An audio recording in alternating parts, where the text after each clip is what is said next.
They laughed at him the moment he stepped into the room. Old sneakers, plain jeans, a faded hoodie. No Rolex, no designer shades, no million-dollar swagger. Just a tall, soft-spoken black man with tired eyes and a quiet confidence that didn't fit the glitz of the luxury car showroom. Sales reps glanced at him and looked away just as quickly. One of them, Connor, the loudest of the bunch, scoffed under his breath, "Lost or just window shopping?" But that man didn't flinch, didn't glare back, didn't defend himself. He just walked the showroom floor calmly, scanning the gleaming Ferraris, Lambos, and Bugattis like a man with time and money to spend. Nobody knew who he was yet. But when the truth finally came out, when they discovered who he really was, some of those same people would lose their jobs. Others would lose their pride. And the ones who laughed the hardest would regret it for the rest of their lives. It all started on a Friday morning in Midtown Atlanta at one of the city's most elite auto dealerships, Monarch Motors. The place was a shrine to wealth and excess.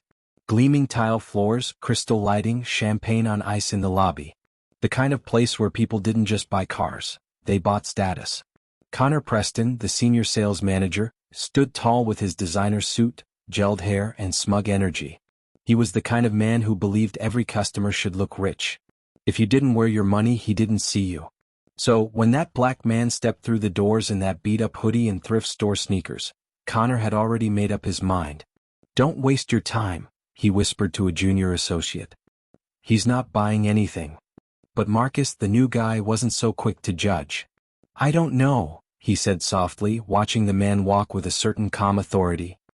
"He doesn't look lost." Connor rolled his eyes. "He looks like he Ubered here. You think someone wearing that is buying $1 million car?" Meanwhile, the man continued walking slowly past the sleek vehicles, pausing briefly to admire a matte black McLaren. He crouched slightly to look at the carbon fiber trim, ran his fingers along the door edge and nodded to himself. That's when Connor, with a fake smile plastered on his face, finally approached. "Can I help you, sir?" he asked, voice dripping with polite condescension. The man looked up, nodded. "Just browsing." Connor smirked. "Of course. Feel free to take photos, just don't lean on the cars." The man didn't react. Just stood up, gave a half smile and kept moving. Connor turned and winked at one of the receptionists like he'd just brushed off a homeless guy asking for samples at Whole Foods. But the man noticed. He saw everything. And instead of getting angry, he waited, observed, took mental notes. And when he quietly asked if he could sit in one of the cars, Connor quickly responded, "These models are for serious buyers only." "Do you always judge buyers by their clothes?" the man asked calmly. Connor laughed. "I judge them by whether they waste my time. If you want to sit in a car, I'll need to see some proof of funds." The man raised an eyebrow. "Proof?" Connor crossed his arms. "Yes, sir. A bank statement. Or a pre-approval from a lending institution. I'm sure you understand, we're not running a photo booth here." That's when the younger associate, Marcus, stepped forward. "Connor, maybe we can just..." But Connor waved him off. "I've got this." The man didn't argue. He simply reached into his back pocket, pulled out a worn leather wallet and removed a business card. He handed it to Connor with a neutral expression. Connor glanced at the card and froze. His eyes scanned the bold letters. Jayden Crosswell, Chief Executive Officer, Crosswell Capital Group. He blinked, stunned. That name. Crosswell Capital? That was the investment firm that had recently acquired majority shares in more than 5 luxury car manufacturers, including the parent company of Monarch Motors. Connor's voice cracked. "Wait, you're that Crosswell?" Jayden smiled faintly. "Nice to meet you." Before Connor could respond, Jayden turned to Marcus. "You're the only one here who didn't treat me like trash. What's your name?" "Marcus, sir." Jayden nodded. "Walk with me." They toured the showroom together, Marcus answering questions, offering insight. Jayden asked about car specs, production numbers, and customer experiences, not just flashy features. It was clear he understood the industry from the inside out. A true enthusiast. After 20 minutes, he pointed to the McLaren. "I'll take that one. Full custom interior. Cash payment." Connor's mouth dropped. Marcus stuttered. "Why, yes, sir. Right away." Jayden handed Marcus his card again. "Call my office. They'll send you my assistant to handle the paperwork." As Marcus scrambled with excitement, Connor lingered near the back, his face pale. Jayden turned and addressed the entire showroom. You all had an opportunity today to show respect, not just to a potential customer, but to a human being. Instead, you judged me by my clothes, my skin, my quietness. That's not just bad service, it's bad business.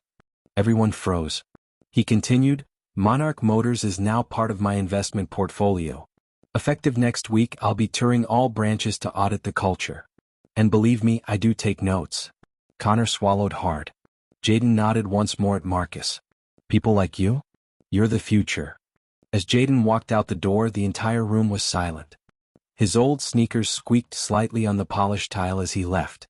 Outside, a sleek Rolls-Royce Phantom pulled up. The driver opened the door. Jayden stepped in, leaving the stunned employees speechless. Marcus, now trembling from shock and excitement, held the business card like it was gold. Connor slowly turned away and stormed into his office, slamming the door behind him. But little did any of them know, this was just the beginning. Because what Jayden Crosswell had just seen at Monarch Motors wasn't a one-time incident. He'd been quietly investigating dozens of companies he now owned shares in, each one with reports of racial profiling, class discrimination, and toxic workplace culture. And this showroom? It was going to be the first domino to fall. Because Jayden wasn't just shopping for a car. He was on a mission to restructure the entire system, from the inside out. And the next time he walks into a business, it won't be just with cash. It'll be with consequences. Don't forget to like, comment, and subscribe for more powerful stories that uplift Black voices and expose hidden truths. The Monday after his visit, whispers raced through the Monarch Motors corporate headquarters like wildfire. People Googled his name, pulled up Forbes lists, scanned business blogs, and panicked. Within 48 hours, Jayden's team scheduled a private corporate audit of the dealership's leadership, sales performance, and client treatment policies. Connor was summoned for a leadership review meeting, but hadn't said a word to anyone about what was going on. Marcus, still stunned from what happened, received a call from Jayden's personal assistant. Mr. Crosswell was very impressed with your integrity. He'd like to see you in his office this Thursday. Prepare a short presentation on how you'd improve customer experience in luxury retail. Marcus almost dropped the phone. He was a rookie, not even 3 months in the game, and now he was being invited to pitch ideas to a billionaire? By Thursday, Marcus stood in the sleek, marble-lined office of Crosswell Capital's downtown tower, his nerves boiling over. Jayden welcomed him personally. No bodyguards, no power games, just a firm handshake and genuine eye contact. Relax, Jayden said. I just want to hear how you think. Marcus, hesitant at first, shared his thoughts. Staff diversity training, blind evaluation of walk-in clients, better accessibility, and, most boldly, anonymous feedback from potential buyers regardless of income. Jayden listened intently, nodded slowly, and asked only one question. Would you run a team if I gave you one? Marcus blinked. Sir? I want you to lead my upcoming client experience pilot program. Paid training, mentorship, and eventually regional oversight, if you want it. Marcus was speechless. This man wasn't just talking about cars. He was talking about a future. But while Jayden was building something new, Connor was fighting to save his old world. In his panic, Connor reached out to an old college buddy, Derek Chase, a corporate attorney with ties to several wealthy clients and shady loopholes. Derek told Connor, you can't stop Crosswell's influence. But you can protect your reputation. Find out what dirt he has on Monarch. Get ahead of it. If you're exposed in the audit, you'll be blacklisted industry-wide. Desperate, Connor did something reckless. He pulled up archived employee records and dug into the files Jayden's team had requested.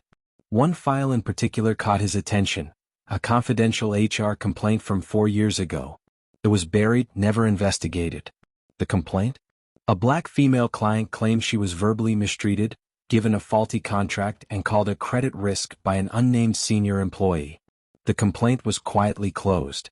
No name was ever mentioned, but the date lined up with one of Connor's sales. The incident had been sealed under legal resolution. Connor panicked. If Jayden's team saw this, if they connected him to it, his career was over. That's when Derek made a dark suggestion. Delete the complaint from the system. Erase the backups. Say it was an IT update. That's illegal, Connor replied. So is racial discrimination, Derek shot back. Your choice. The next night, under the cover of darkness, Connor used his personal credentials to access Monarch's private archive server. He found the file, complaint hashtag 1702B, and clicked delete. Then he wiped it from the digital backups. Or so he thought. Because what Connor didn't know was that Jayden had already anticipated this. After years in business, Jayden had learned something powerful. Corrupt people don't go quietly, they cover their tracks. So when he launched the audit, he hired a cybersecurity expert named Kia Westbrook, a black woman with a master's degree in digital forensics and a passion for justice. She installed tripwires on Monarch's archive system, silent alerts that flagged suspicious deletions, especially involving race, discrimination, or complaints. As soon as Connor clicked delete, Kia got the ping. We got one, she told Jayden. Attempted record tampering, internal login, 11:37 p.m. Jayden stared at the screen, his jaw tight. Who was it? Kia typed for a few seconds. Connor Preston. Sales manager. IP address confirms it was him. Jayden stood silently, then whispered, and now we know who he really is. The next morning, Jayden entered Monarch Motors unannounced. This time he wore the same hoodie, same sneakers. Just to remind them. Every employee stood up straight. The general manager practically ran over. Mr. Crosswell. We didn't expect. No need for that, Jayden said flatly. Is Mr. Preston in? Why yes sir. He's in the back office. Jayden walked calmly toward the hallway as staff whispered around him. He stepped into the office. Connor jumped to his feet. Mr. Crosswell, I didn't know. Sit down, Jayden interrupted. His voice wasn't loud, but it had weight. Last week you judged me for wearing old clothes. Today I'm judging you for the kind of man you are behind closed doors. Connor sat silent. Jayden continued. You deleted a discrimination complaint from the system. A real woman. A real incident. A real scar. You thought I wouldn't find out. That's not. Don't lie. Jayden pulled out a printed copy of the file. This is the complaint you erased. We recovered it from our own backup node. Do you want to keep going or should I call legal now? Connor's face went white. Jayden leaned in. You're suspended. Effective immediately. HR will contact you about a formal hearing. And if you try to interfere with this investigation again, I won't just fire you, I'll bury your career so deep no one will hire you to sell batteries, let alone cars. Connor said nothing. He couldn't. Jayden walked out, leaving the door wide open. The entire showroom stared as Connor sat alone, sweating. Later that evening, Jayden invited Marcus and Kia to a private dinner. He shared more about his past, how he grew up in Atlanta, raised by a single mom who worked as a janitor in car dealerships but was always treated like she was invisible. How he used to sit in the back, watching rich men mock her while she scrubbed their marble floors. That's why I do what I do, Jayden said. Not for revenge. For dignity. For people who never got the chance to show who they really were. Kia nodded. You're not just building companies, you're building culture. Jayden smiled. Exactly. But just as the check arrived, Kia's phone buzzed. She looked down and froze. Then slowly passed it to Jayden. An anonymous message. No number. No trace. It said, you made a powerful enemy today. Check your inbox. Jayden opened his encrypted email app. Inside was a single message titled, Whistleblower Warning. Attached was a PDF report. It was long. Dozens of pages. The file revealed something deeply disturbing. Multiple complaints. Multiple dealerships. A coordinated cover-up. Not just Connor. Not just Monarch. A full-blown network of discrimination tied to Jayden's own investors. Some of whom had been feeding him false reports and quietly burying data across the entire company portfolio. And at the very top of that list? A name Jayden never thought he'd see again. Someone from his past. Someone who once told him, you'll never be more than a number on someone else's spreadsheet. Now they were working against him from inside.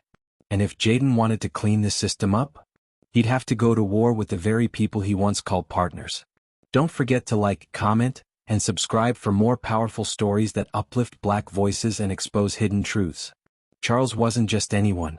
15 years ago, Jayden had worked as a junior analyst at Whitaker and Holt Investments, a powerhouse firm on Wall Street.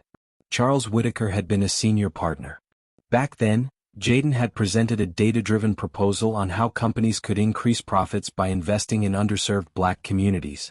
Charles laughed him out of the boardroom. "We don't bet on the broke," he'd said. Jayden never forgot those words. Now, Charles was listed as a silent equity partner in several companies that Jayden's Crosswell Capital had acquired, companies now under scrutiny for toxic workplace environments and systemic discrimination. And somehow, Charles had wormed his way into Jayden's empire, operating in the shadows. Jayden knew this wasn't just business, it was war. And to win it, he needed more than audits and HR reports. He needed allies. The next morning, Jayden met with Kia Westbrook, his cybersecurity expert, and Marcus, the rookie salesman turned rising leader. They pored over the PDF together. It revealed falsified internal training records, scripted client reviews, and fake diversity panels staged for media optics. Kia traced several of the forgeries back to an internal compliance firm, Pinnacle Oversight Solutions. On paper, it looked like a neutral third party. But Kia ran a deeper search and found Charles Whitaker listed as one of the founding investors. "He's laundering racism through legitimacy," she said. "These companies hire his firm to certify their compliance, while he buries the truth for them." Jayden's jaw tightened. "He's using my name to protect his system." But this wasn't just about exposing Charles. It was about proving what Jayden always believed, that the system wasn't broken. It was built this way. And it was time to tear it down. That week, Jayden flew to Chicago, where one of the worst-performing dealerships under scrutiny was located. It had racked up over a dozen unfiled complaints. People of color being offered worse loan terms. Cars repossessed faster. Test drives denied based on appearance. Jayden didn't announce his visit. He walked in wearing the same hoodie. Same sneakers. This time he brought Marcus with him, dressed in a sharp suit, to test a theory. They split up. Marcus was approached immediately. Greeted with smiles. Champagne offered. "Are you here for the Aventador or the Urus, sir?" they asked. Meanwhile, Jayden wandered alone. 10 minutes passed. Then 15. No one greeted him. A rep eyed him suspiciously. "Hey, you can't be back there," the man said. "Staff only." Jayden didn't argue. He pulled out his phone and live-streamed the entire moment to a private group. HR, legal, investors.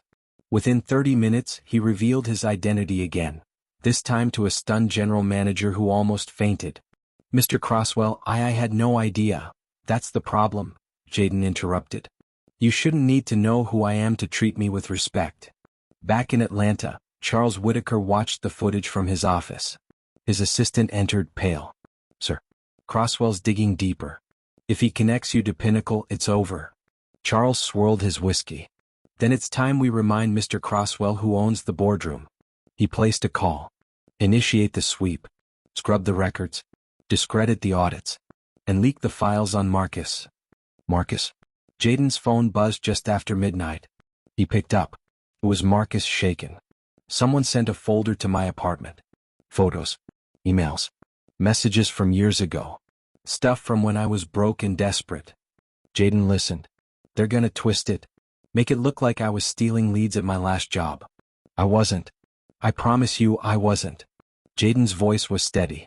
"I believe you." Marcus's voice cracked. "But no one else will. They're already emailing it to reporters." "Sir, they're coming for me because of you." Jayden sat in silence.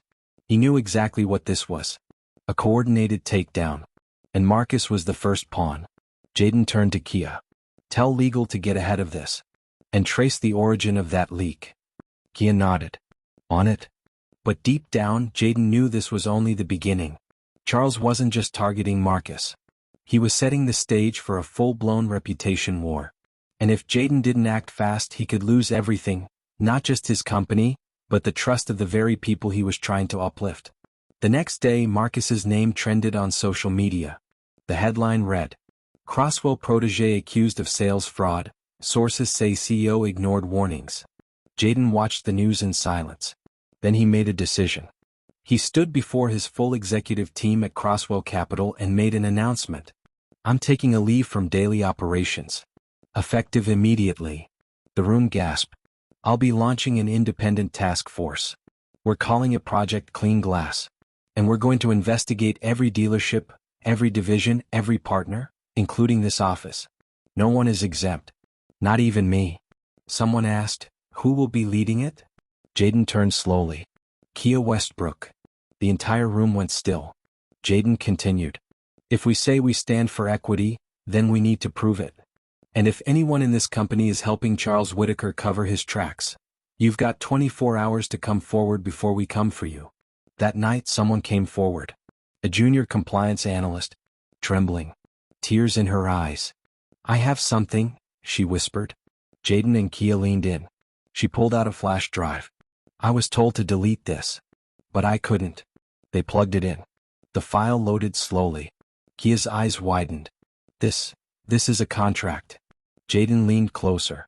What kind of contract? Kia whispered, stunned. It's a backdoor deal. Charles Whitaker bought controlling interest in Crosswell Capital 5 months ago. Secretly. Jayden froze. The man trying to destroy him was already inside his company. Don't forget to like, comment, and subscribe for more powerful stories that uplift Black voices and expose hidden truths. Jayden stared at the contract on the flash drive like it was poison. It was real. Dated, notarized, and buried under a trail of offshore subsidiaries and LLCs. The analyst who handed it over, Ava Lunsford, was trembling. I was told to delete it during the quarterly file purge. Something told me not to. Jayden whispered, you trusted your instinct. You just saved everything. But as he scrolled through the document, his stomach sank further. Charles hadn't just bought in, he had voting power.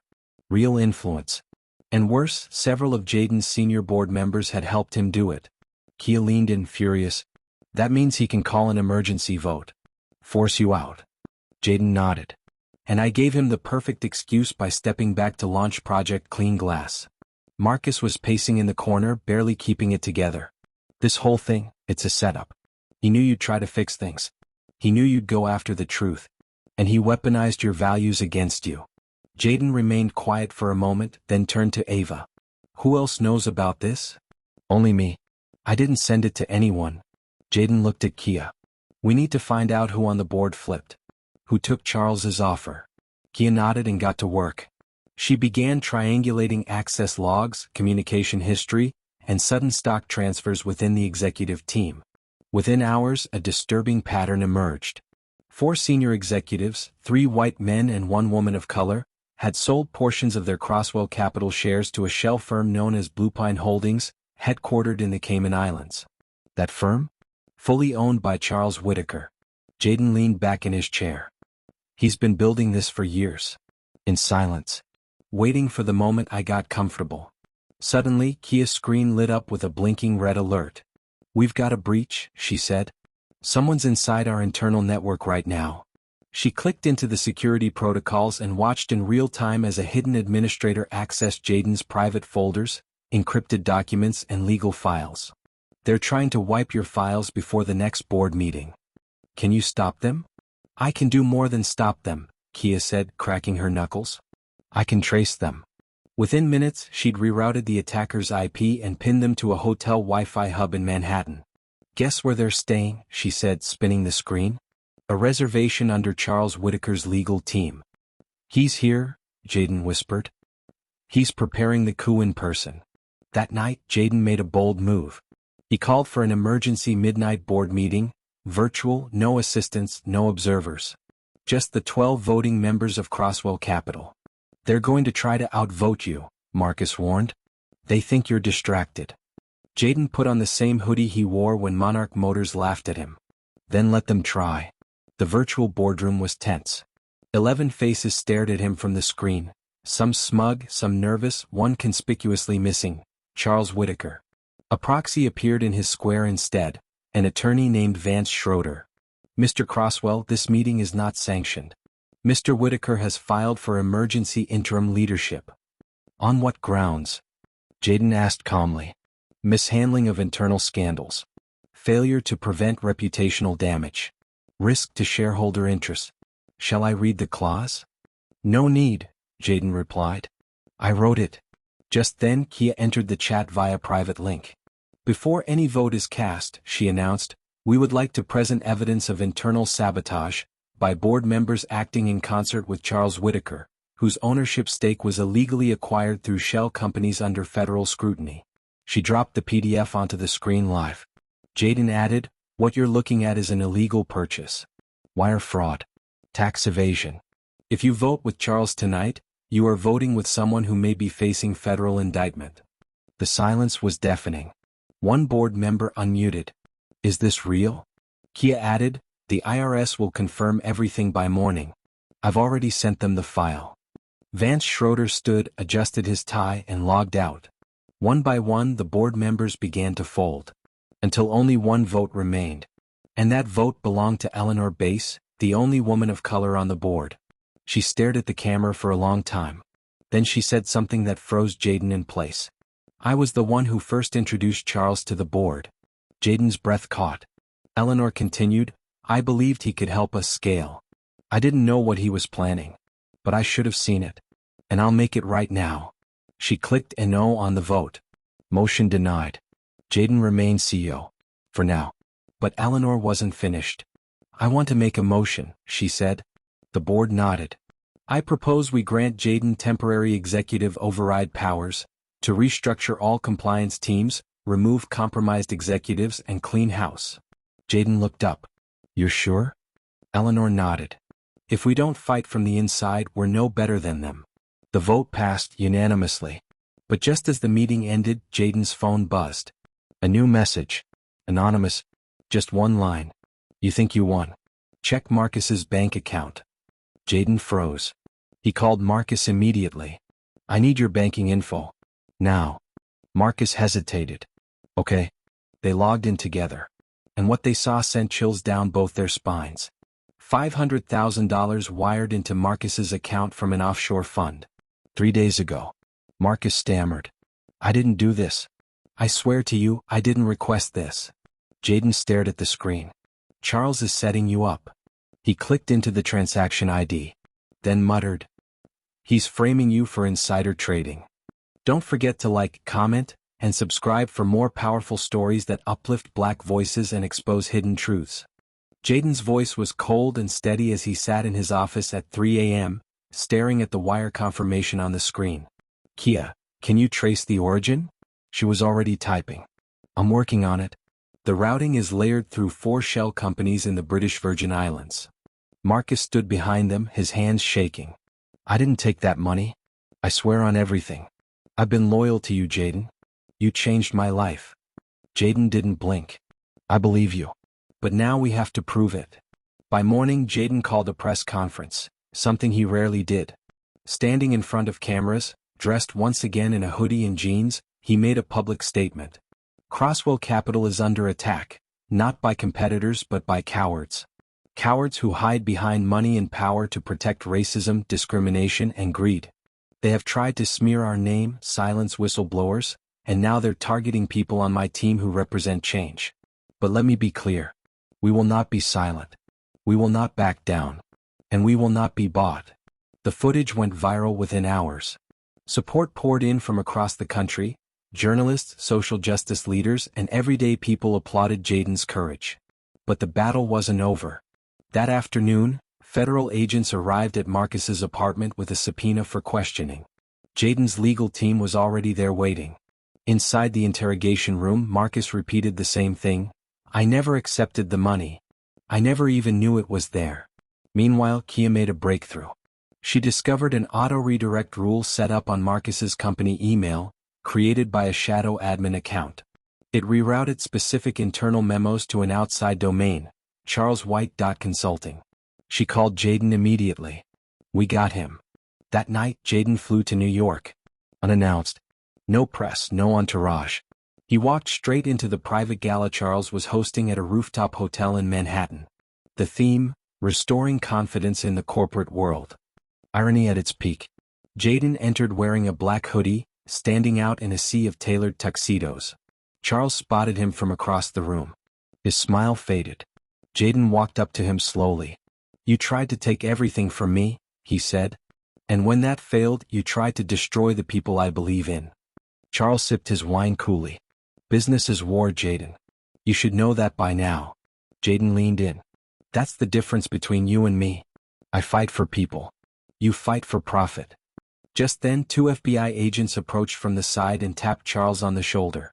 Charles Whitaker, you're under federal investigation for wire fraud, securities manipulation, and obstruction of justice. The room fell silent as Charles was led away in handcuffs. Jayden turned back to the crowd. This is what happens when you weaponize privilege.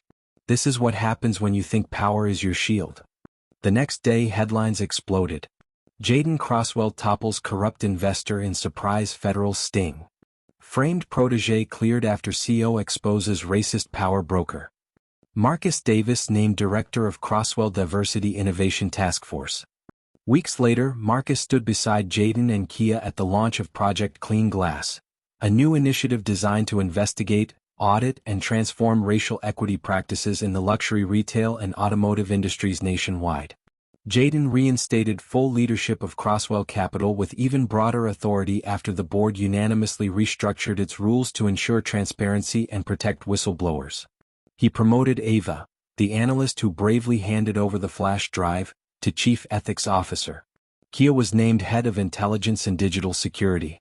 As for Connor, the former Monarch Motors manager, he applied for a job with a mid-tier dealership months later, and was rejected. His name flagged every background check with a quiet footnote, "Do not hire," flagged for discriminatory practices. Jayden visited Monarch Motors one last time, this time in a charcoal-tailored suit, arriving in the McLaren he bought that fateful day. The new manager greeted him with respect. The walls featured portraits of community leaders and black excellence in automotive history. Things had changed. Jayden smiled and nodded. Now this feels like the kind of business I'd invest in. He turned to Marcus. Ready to take over the East Region rollout? Marcus grinned. Let's build something better. Jayden looked up toward the sky, remembering his mother scrubbing dealership floors, ignored by the very people who thought they were better than her. She would have loved this, he whispered. And with that they stepped into the future. Never underestimate someone based on how they look. True power doesn't always wear a suit. And real success isn't about wealth, it's about character. Jayden Crosswell proved that humility, justice, and integrity can outshine any lie dressed in luxury. When you lead with purpose and protect those around you, not even money can bring you down. In a world that judges from the outside, let your truth speak from within. The end. Don't forget to like, comment, and subscribe for more powerful stories that uplift Black voices and expose hidden truths.